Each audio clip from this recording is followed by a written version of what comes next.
welcome Alberto. We're just having a quick interview.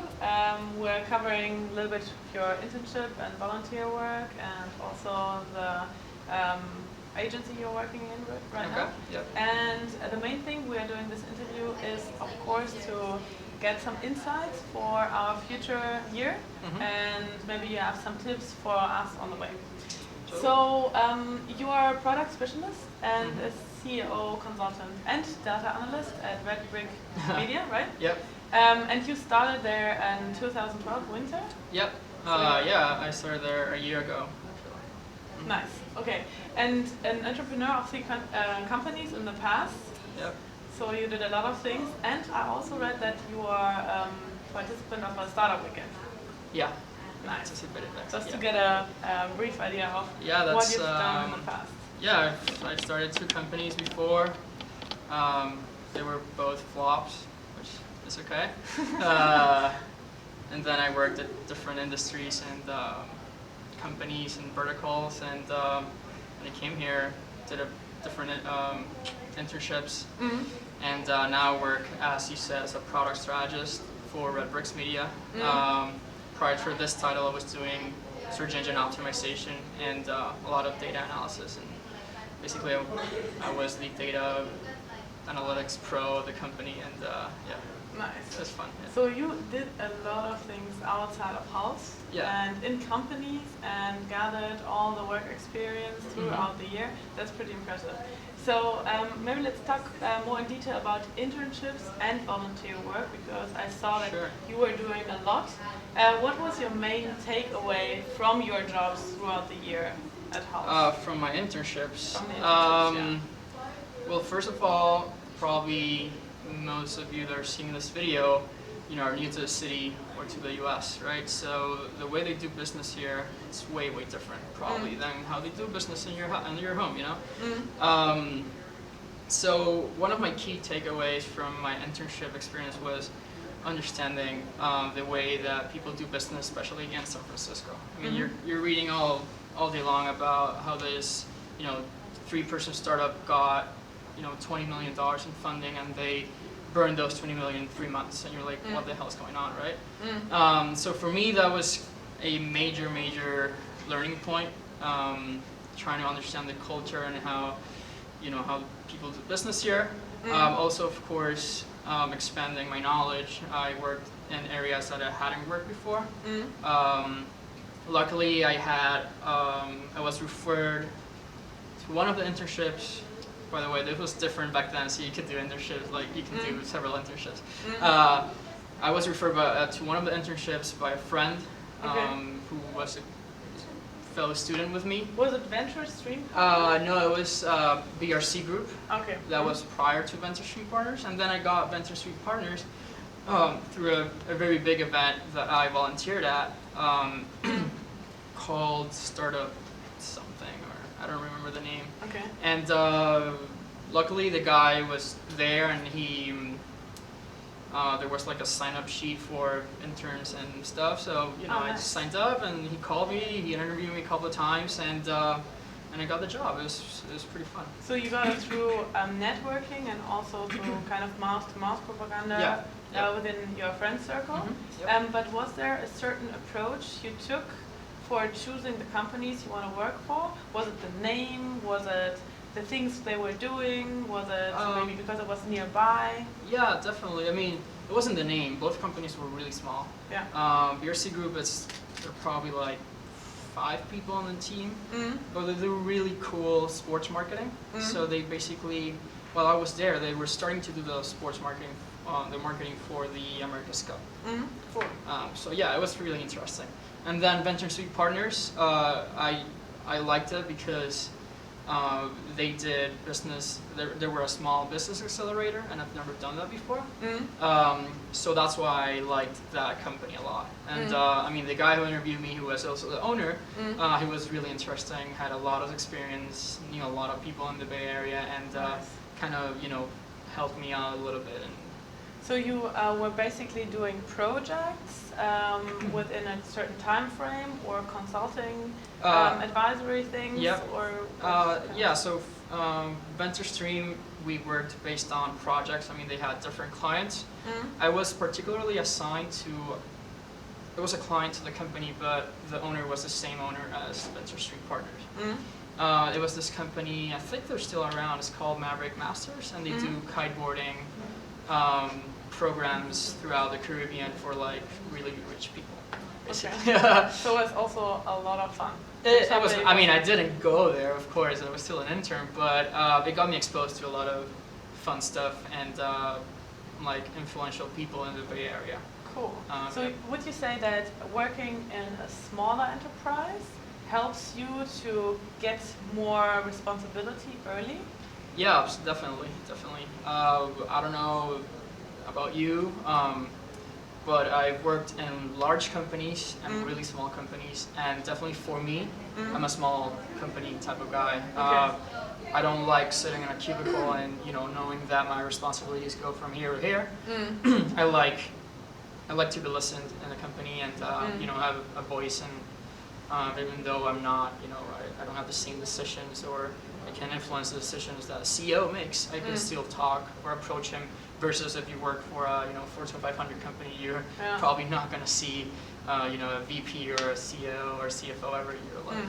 That's true. That's a good approach. Yeah. So was it very time consuming because you had to kind of balance Hult and working and studying at the same time? How did you manage that? Was it challenging?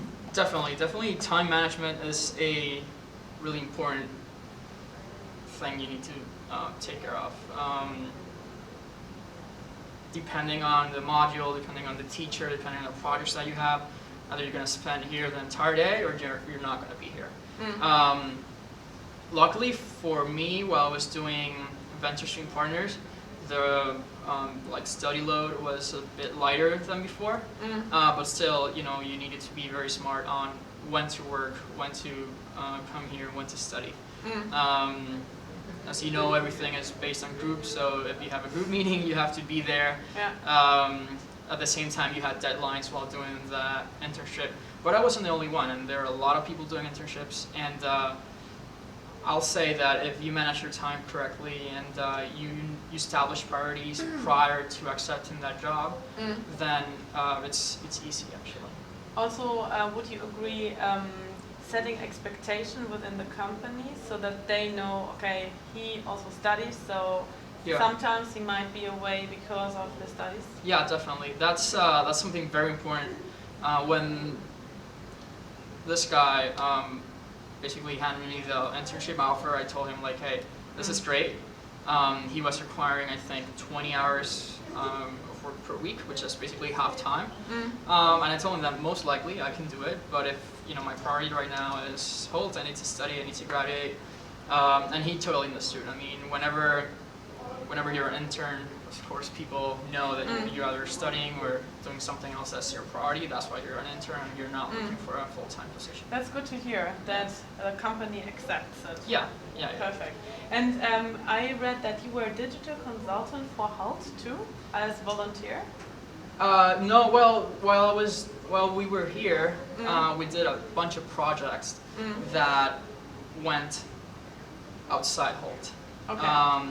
So all of our recommendations, all of our plans, strategic planning, and whatever we handed on to, I don't know if you're working now with them, but with clients, like Hult partners or something.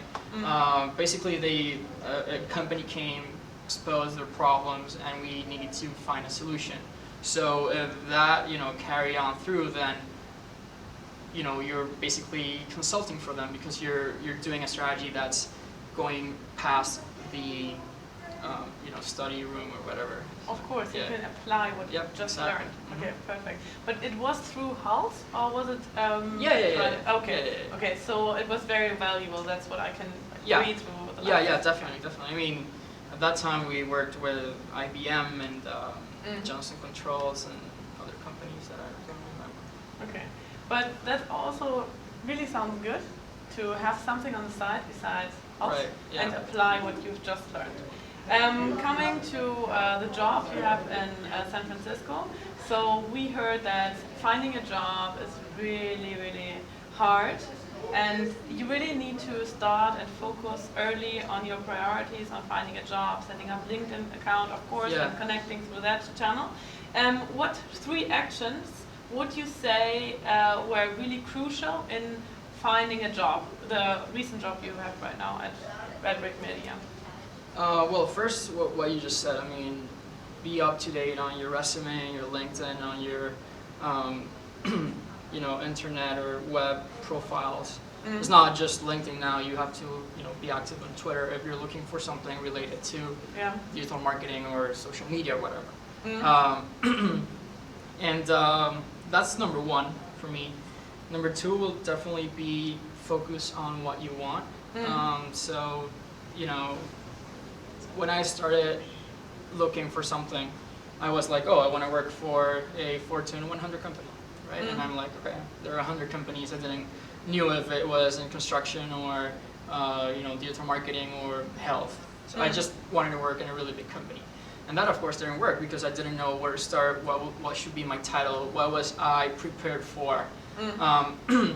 So for me, it took me about a month to realize, like, I'm not, you know, this is not what I really want. So I started looking for specific stuff based on the knowledge and the experience I had before. So that will be my second recommendation. You know, focus on a specific role or specific vertical or specific type of company. Okay. For example, you know, focus on a, you know, consulting company that does consulting for healthcare, for example. That will be a next vertical. Or, you know, focus on a digital marketing agency that specializes in SEO. That would be another vertical. So be specific. Be very specific. That's going to save you a lot of time, and you're going to be focused on what you really want. And that kind of drives to the third point, which is meet people, right? And you probably heard network 1,000 times, and it's valuable. It's valuable here. To be honest, this job I got it not from networking, but like a friend referred to me, which I met at a random bar. So you know, you can network differently. It doesn't always have to be on, you know, this event and this conference or whatever. That helps a lot because you can meet and get introduced to a lot of like influential people in the area. And I know a lot of people that, you know, got at least introduced to the HR team by them. But definitely meet people around. I mean, you never know who you're gonna meet. That's just lying there. For example, once I met this guy randomly at this bar. We were just drinking beer, and you know, the guy invited me next day to go surfing to this town called Linus. I'm like, yeah, sure, man, I'll go. I love surfing. So we went there. You know, I hang out with him and his friends. It turned out that this guy owns a really powerful company that does a lot of business with, like, you know, top companies, and he's like, yeah, I can help you. So he introduced me to a lot of people, and then we hang out. We're just friends. So, you know, that will be my advice. You know, have a presence on the web, focus or highly focus on what you want, or at least what you need, and meet people. Meet people. Yep. Okay, thanks for the summary. Perfect. So all in all, it's not only about looking for a job, but also